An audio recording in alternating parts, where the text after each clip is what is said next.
Welcome to my channel pearl emerald. ഞാൻ Raji Johnson. റോഡരികിൽ നിന്നും കണ്ട് ആസ്വദിക്കാവുന്ന വെള്ളച്ചാട്ടം. മൂന്നാർ യാത്രയിലെ എൻ്റെ ആദ്യ ഡെസ്റ്റിനേഷനാണിത്. ഞാൻ താമസിക്കുന്നത് എറണാകുളം വരാപ്പുഴയിലാണ്.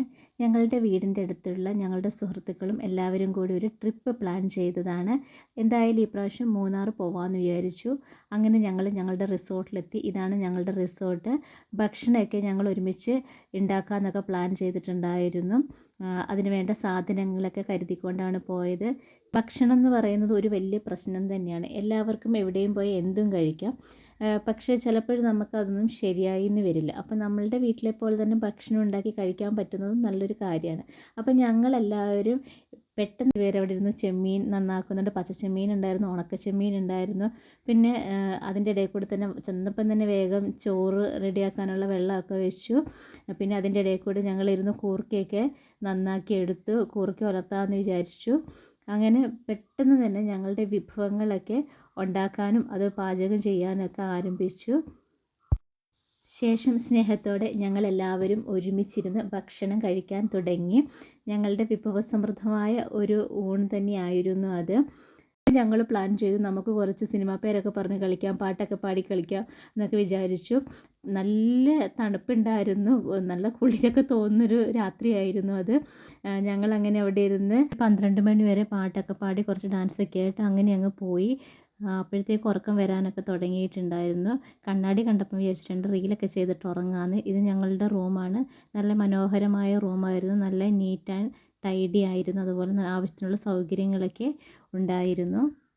ഈ റൂം മാത്രമല്ല, റിസോർട്ടിലെ എല്ലാ റൂമും നല്ല ഭംഗിയുള്ള റൂമുകളായിരുന്നു. ഹീറ്ററും സൗകര്യങ്ങളൊക്കെ ഉണ്ടായിരുന്നു. ഞാൻ രാവിലെ കുറച്ച് താമസിച്ച് എണീറ്റേ. എനിക്ക് പൊതുവേ രാവിലെ എണീക്കാൻ ഇച്ചിരി മടിയുള്ള കൂട്ടത്തിലാണ് കേട്ടോ. എന്തായാലും എണീറ്റ് വരുമ്പോഴത്തേക്ക് ചേച്ചിമാരെല്ലാവരും കൂടെ പുട്ടും പപ്പടവും മുട്ടക്കറിയൊക്കെ ആക്കിയിട്ടുണ്ടായിരുന്നു. സൂപ്പറായിട്ടുള്ള ടീം മെമ്പേഴ്സാണ്. ഒട്ടുക്കത്തെ ഹാപ്പിനെസ് വാരി വിതറാന്നൊക്കെ പറയില്ല, അങ്ങനെയുള്ള ഗൈസാണ് ഞങ്ങളെല്ലാവരും. അപ്പോൾ എന്താണെങ്കിലും ഞങ്ങളെല്ലാവരും കുട്ടികളായാലും മുതിർന്നവരായാലും ഒക്കെ വളരെ ആസ്വദിച്ച് ഭക്ഷണമൊക്കെ കഴിച്ചു. അപ്പോൾ എന്തായാലും എല്ലാവരും സന്തോഷത്തോടെ ഇങ്ങനെ ഒത്തുകൂടി ഏതോ ഒരു സ്ഥലത്ത് പോയിരിക്കുമ്പോൾ ഒരു എന്താ പറയുക, കൂടുതൽ നമ്മളുടെ സൗഹൃദത്തെ കൂടുതൽ ആഴത്തിലോട്ട് കൊണ്ടുപോകുന്ന ഒരു കാര്യമാണിത്. എല്ലാവരും ഇങ്ങനെയൊക്കെ തന്നെയാണെന്ന് ഞാൻ വിചാരിക്കുന്നു. എന്തായാലും ഞങ്ങളുടെ ടീം മെമ്പേഴ്സ് എന്നൊക്കെ പറഞ്ഞാൽ വളരെ അടിപൊളി എന്നൊക്കെ പറഞ്ഞാൽ പിന്നെ വേറൊരു വാക്ക് തന്നെ അവിടെ പറയാനില്ല. റിസോർട്ടിൻ്റെ അകം പോലെ തന്നെ മനോഹരമാണ് പുറമേയുള്ള കാഴ്ചകളൊക്കെ. അതിൻ്റെ അടുത്ത് തന്നെ ഒരു ചർച്ച് ഉണ്ടായിരുന്നു. ഞങ്ങൾ ചിന്നക്കനാലിലാണ് സ്റ്റേ ചെയ്തത്. അതിൻ്റെ അടുത്ത് തന്നെ നല്ല ഭംഗിയുള്ള മലകളും പൂക്കളും ചെടികളും ഒക്കെ ആയിട്ട് നല്ല ഭംഗിയുണ്ടായിരുന്നു. പിന്നെ രാത്രിക്ക് ഞങ്ങൾ വന്നപ്പോൾ നല്ല വൈബായിരുന്നു. കാരണം നല്ല ലൈറ്റ്സൊക്കെ ഇട്ടിട്ട് നല്ല എന്താ പറയുക, അത് കാണുമ്പോൾ തന്നെ ഒരു എൻജോയ് ട്രിപ്പ് മൂഡൊക്കെ ഞങ്ങൾക്ക് കിട്ടി. ഞങ്ങൾ കുറച്ച് നേരം ഇവിടെ ഇരുന്ന് പൂക്കളൊക്കെ കണ്ട്. അവിടെ ചെറിയ നാരകമല്ല, ഓറഞ്ച് ഉണ്ടായിരുന്നു. നല്ല മധുരമുള്ള, ചെറുതാണ് പക്ഷെ നല്ല ടേസ്റ്റ് ഉണ്ടായിരുന്നു. നല്ല ഏലത്തോട്ടങ്ങളും പൂക്കളും ഇതൊക്കെ ഇങ്ങനെ ആസ്വദിച്ചും അതൊക്കെ പറിച്ചൊക്കെ ഞങ്ങൾ അതിൻ്റെ ഇടയിൽ കൂടെ നടന്നു. അവിടെ നോക്കുമ്പോൾ വലിയ മലയൊക്കെ കാണാൻ സാധിക്കുന്നുണ്ട്. പിന്നെ ഞങ്ങളുടെ ജീപ്പ് എന്തായാലും എത്തിയിട്ടുണ്ട്. സഫാരിക്ക് പോകാൻ പോകുകയാണ്. അപ്പം ശരത്തേട്ടൻ വന്നിട്ട് പറഞ്ഞു, രാജി എന്തായാലും മുമ്പിൽ കയറിയിരുന്നു, വേറൊന്നും കൊണ്ടല്ല, യൂട്യൂബർക്ക് അവിടെ ഇരുന്ന് വീഡിയോ ഒക്കെ നന്നായിട്ട് എടുക്കാമെന്ന് പറഞ്ഞു. സത്യത്തിൽ എനിക്ക് പേടിയുണ്ടായിരുന്നു. കാരണം ഒറ്റയ്ക്ക് അവിടെ ഇരിക്കുമ്പോൾ ഇങ്ങനെ തെറിച്ച് വീഴുമെന്നൊക്കെയുള്ളൊരു പേടി എനിക്കുണ്ടായിരുന്നു.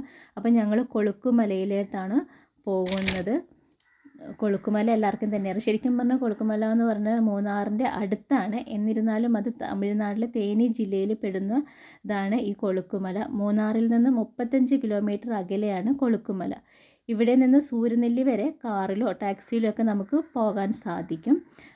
പിന്നെ സൂര്യനെല്ലിയിൽ നിന്ന് കൊളുക്കുമലയിലേക്ക് ജീപ്പ് സർവീസുകൾ മാത്രമേ ഉള്ളൂ. സ്വകാര്യ വാഹനങ്ങൾക്കൊന്നും അതിലെ പോകാൻ അനുവാദമില്ല. ജനുവരി മുതൽ ഫെബ്രുവരി വരെയാണ് ഏറ്റവും നല്ല സന്ദർശന സമയം.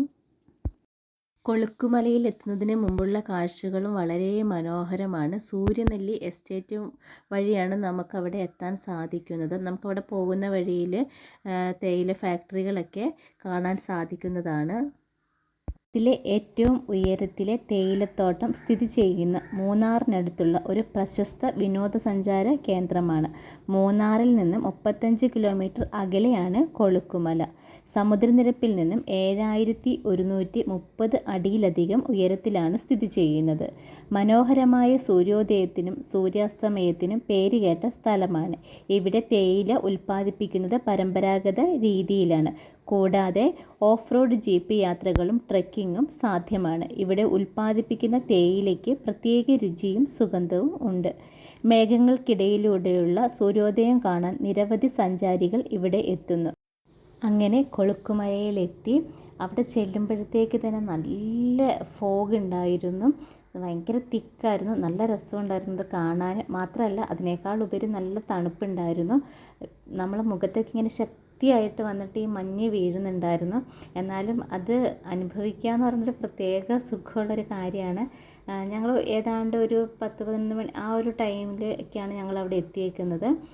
ഇവിടെ വരുന്നത് ജീപ്പിനാണ്. വേറെ രീതിയിലൊന്നും നമുക്ക് വരാൻ സാധിക്കത്തില്ല. ഏതാണ്ട് നല്ലൊരു ചാർജ് അവരെടുക്കുന്നുണ്ട്. എനിക്ക് തോന്നുന്നു 600 രൂപയോ മറ്റോ ആണ് ട്രെക്കിങ്ങിന് അവരെടുക്കുന്നത്.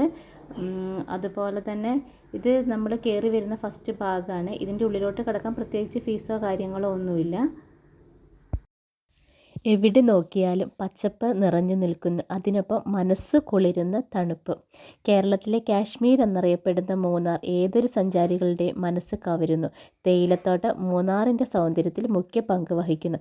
അതുപോലെ തന്നെ ഈ കട്ടികൂടിയ കോടമഞ്ഞ് കാണുന്നതും മനസ്സിന് വളരെയധികം സന്തോഷവും കുളിർമയും നൽകുന്ന കാര്യമാണ്.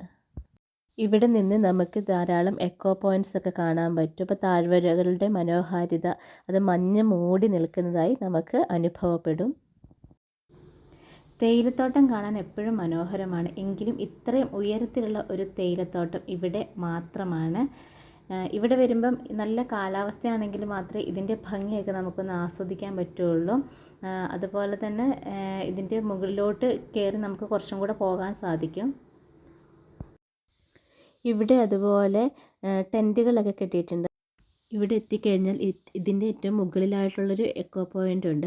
അവിടെ പോകുമ്പോൾ വളരെ ശ്രദ്ധിച്ചിട്ട് വേണം. താഴെ നല്ല താഴ്ചയുള്ള ഭാഗങ്ങളാണ്. അപ്പോൾ നമുക്ക് കുറച്ചൊക്കെ അതിൻ്റെ താഴോട്ട് ഇറങ്ങി നിന്ന് ഫോട്ടോസൊക്കെ സെൽഫിയൊക്കെ എടുക്കാനൊക്കെ പറ്റും. പക്ഷെ സൂക്ഷിച്ചൊക്കെ പോകണം. കാരണം ജസ്റ്റ് ഒന്ന് സ്കിപ്പായി എങ്ങാനും പോയിട്ടുണ്ടെങ്കിൽ ഒരുപാട് താഴ്ചയിലോട്ട് നമ്മൾ പോകും. നല്ല കോടയുണ്ട്. തിക്ക് ഫോമിലാണുള്ളത്. അപ്പം നമുക്ക് അതിൻ്റെ താഴ്ഭാഗമൊന്നും ശരിക്കും കാണാനൊന്നും പറ്റത്തില്ല.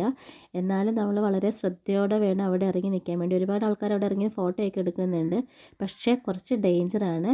പക്ഷേ കാണാൻ നല്ല ഭംഗിയുണ്ട്. എത്ര കണ്ടാലും നമുക്കത് മതി വരത്തില്ല. നല്ല തണുത്ത കാറ്റൊക്കെ നമുക്ക് കിട്ടും അവിടെ നിൽക്കുമ്പോൾ.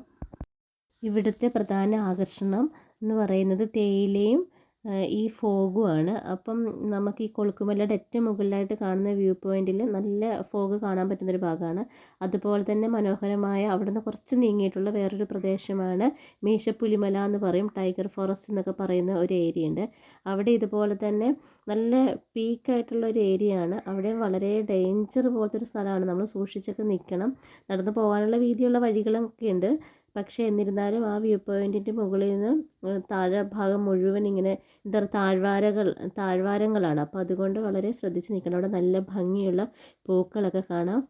നല്ല പച്ചപ്പും അതുപോലെ തന്നെ ഇലകളൊന്നും ഇല്ലാത്ത മരങ്ങൾ. അപ്പം ഈ മഞ്ഞിൻ്റെ കൂടെ ആ ബ്ലാക്ക് ആൻഡ് വൈറ്റ് സീനൊക്കെ കാണുന്ന പോലെയാണ് ഇല കൊഴിഞ്ഞ മരങ്ങളെ കാണുമ്പോഴൊക്കെ എനിക്ക് ഫീൽ ചെയ്തത്. ഇവിടെ ശരിക്കും നിൽക്കുമ്പോൾ ഭയങ്കര തണുപ്പായിരുന്നു. ഈ മീശപ്പുലിമല ഭാഗത്തൊക്കെ എത്തിയപ്പോഴത്തേക്ക് ശക്തമായിട്ട് നമ്മളുടെ മുഖത്തോട്ടൊക്കെ വെള്ളത്തുള്ളികൾ ഇങ്ങനെ വന്ന് പതിക്കുകയായിരുന്നു. ഇതാണ് ഞങ്ങളുടെ ടീം മെമ്പേഴ്സ്. ഞങ്ങളെല്ലാവരും കൂടെയാണ് ഈ യാത്ര ഇത്ര മനോഹരമാക്കിയത്. കുട്ടികളായാലും മുതിർന്നവരൊക്കെ ആണെങ്കിൽ നല്ല എൻജോയ്മെൻ്റ് ആയിരുന്നു. എല്ലാവർക്കും നല്ല സന്തോഷം തോന്നിയൊരു യാത്രയായിരുന്നു. എല്ലാവർക്കും ചെന്നിട്ട് അവിടെ ചെന്നിട്ടൊന്നും മോശമായി എന്ന് പറയാനില്ല. അത്രയും മനോഹരമായ കാഴ്ചയുണ്ട് അവിടെ. ഞങ്ങളെപ്പോലെ തന്നെ ഒരുപാട് വിനോദസഞ്ചാരികൾ അവിടെ ഉണ്ടായിരുന്നു. നമ്മളെ കേരളത്തിലുള്ളവർ മാത്രമല്ല പുറത്തുനിന്ന് വരുന്നവരൊക്കെ ഉണ്ടായിരുന്നു.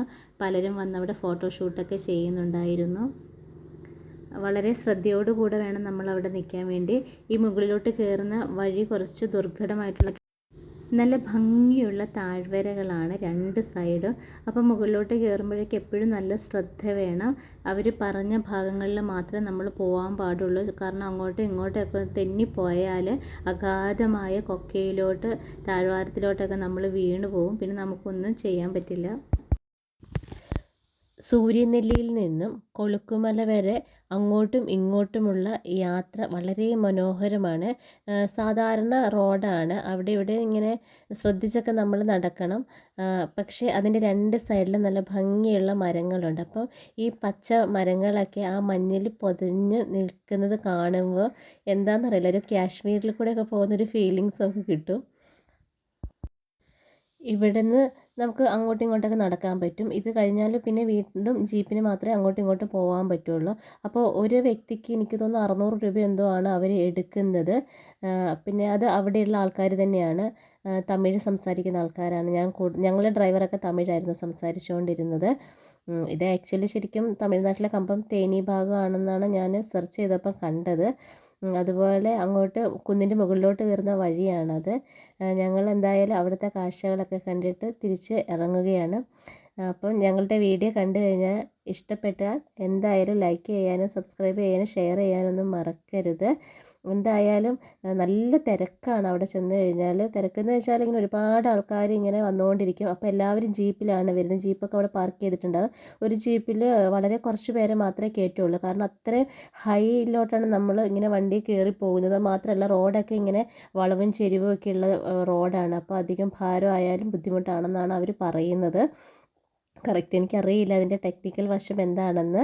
എന്താണെങ്കിലും മഞ്ഞ് പുതച്ച് ഈ മരങ്ങളൊക്കെ കണ്ട് അതിന് നടുവിലൂടെ ഇങ്ങനെ യാത്ര ചെയ്യുമ്പോൾ ഏതോ ഒരു ലോകത്തേക്ക് എത്തിയൊരു ഫീലിംഗ് ആണ് നമുക്ക്.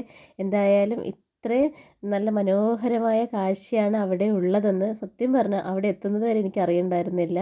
ഞാൻ സാധാരണ ഒരു മല എന്നൊക്കെ പറയുമ്പോൾ ഇങ്ങനെയൊന്നും പ്രതീക്ഷിച്ചിട്ടുണ്ടായിരുന്നില്ല. പക്ഷേ ഇത്ര ഉയരത്തിലൊരു തേയിലത്തോട്ടം അത് നിറച്ച് മഞ്ഞ് മൂടി നിൽക്കുന്നതൊക്കെ എന്നെ വളരെ കൗതുകമുണ്ടാക്കിയ ഒരു കാഴ്ചയായിരുന്നു ഇത്.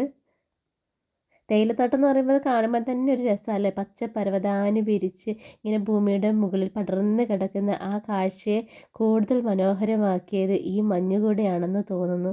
ഈ കാഴ്ച കണ്ടത് ഒരു പ്രത്യേക മരം നല്ലൊരു കളറ് പൂവൊക്കെ ഉണ്ട്. നല്ല രസമുണ്ടാണ്. ചില ആൾക്കാരെ പൂവൊക്കെ പറിക്കാനുണ്ടായിരുന്നു. പക്ഷേ എനിക്ക് പറിക്കാനുള്ളതൊന്നും കിട്ടിയില്ല. കാരണം ഞാൻ നോക്കിയ ഭാഗത്തെ കുറച്ച് ഡേഞ്ചർ പോലെ തോന്നി. ഇറങ്ങിപ്പോയി പറിക്കാനൊക്കെ പേടിയുണ്ടായിരുന്നു. അങ്ങനെ കാഴ്ചകളൊക്കെ കണ്ട് ഞങ്ങൾ വീണ്ടും റിസോർട്ടിലോട്ട് പോകാൻ തയ്യാറെടുക്കുകയാണ്. എന്തായാലും ഇവിടുത്തെ കാഴ്ചകളൊക്കെ വളരെ മനോഹരമായിരുന്നു. അതിൽ നടന്ന് കണ്ടതിന് ശേഷം ഞങ്ങൾ ജീപ്പിൽ കയറി. ജീപ്പ് സഫാരി ഇവിടെ ഉള്ളൂ എന്ന് ഞാൻ പറഞ്ഞിട്ടുണ്ടായിരുന്നു. അപ്പം ഞാൻ വീഡിയോ എടുക്കുമ്പം കുറച്ച് ജെർക്കിങ് പോലെയൊക്കെ ഉണ്ടാവും. അത് വേറൊന്നും കൊണ്ടല്ല, റോഡ് അങ്ങനത്തെ റോഡാണ്, ഓഫ് റോഡാണ്, നിങ്ങൾക്ക് അറിയാമല്ലോ. അപ്പം അങ്ങനെ വണ്ടി പോകുമ്പം അത് അങ്ങോട്ടും ഇങ്ങോട്ടൊക്കെ ഞങ്ങളും ഇങ്ങനെ ഇളക്കിക്കൊണ്ടിരിക്കും. കേരളം എന്തുകൊണ്ടാണ് ഗോഡ്സ് ഓൺ കൺട്രി ആയതെന്ന് ഈ കാഴ്ചകളൊക്കെ കാണുമ്പോൾ നമുക്കത് ഓർമ്മപ്പെടുത്തിക്കൊണ്ടേയിരിക്കും. അപ്പം എനിക്കിത് ഇഷ്ടമായതുകൊണ്ടാണ് നിങ്ങളുടെ മുന്നിൽ ഞാൻ ഈ വീഡിയോ എത്തിക്കുന്നത്. നിങ്ങൾക്ക് സമയം കിട്ടുമ്പോൾ ഇവിടെയൊക്കെ വിസിറ്റ് ചെയ്യണം. അത് മനസ്സിന് കൂടുതൽ സന്തോഷവും കുളിർമയൊക്കെ നൽകുന്ന നല്ലൊരു കാഴ്ചയുമായിരിക്കും.